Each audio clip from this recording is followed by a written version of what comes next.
Bablu voice کے دیکھنے اور سننے والے معزز دوستوں کو محبت و برا سلام۔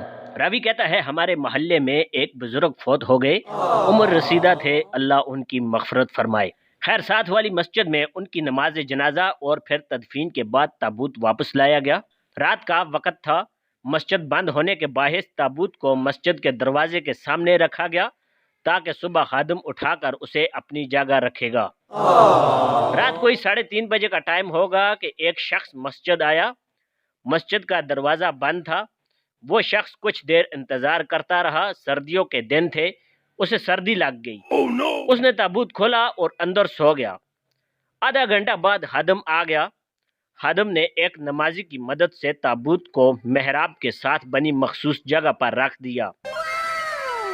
نیند کی غنودگی کی وجہ سے انہیں تابوت کے وزن کا بھی اندازہ نہ ہوا۔ مؤذن نے اذان دی، لوگ نماز کے لیے پہنچے، جماعت کھڑی ہو گئی۔ 50 کے قریب نمازی جماعت میں شامل تھے۔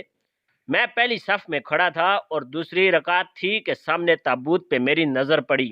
عجیب خوفناک منظر تھا کہ تابوت ہل رہا تھا، میرے جسم میں سنسنی خیز ایک لہر دوڑ اٹھی۔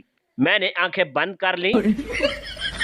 تابوت بدستور ہل رہا تھا، شاید میت کا ہیولا کھڑا ہو۔ اتنے میں وہ شخص اٹھا، اس نے تابوت سے سر باہر نکال کر پوچھا، تم لوگوں نے نماز پڑھ لی؟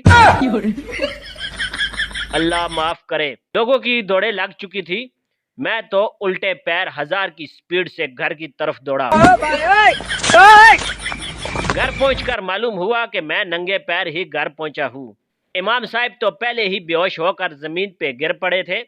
کچھ لوگ دوڑتے ہوئے دیواروں سے ٹکرانے کی وجہ سے گرے ہوئے تھے۔ کچھ میری طرح ننگے پیر باہر بھاگ رہے تھے۔ کچھ وضو خانوں کے پاس پھسل کر گر چکے تھے۔ سب اندھا دھند بھاگ رہے تھے۔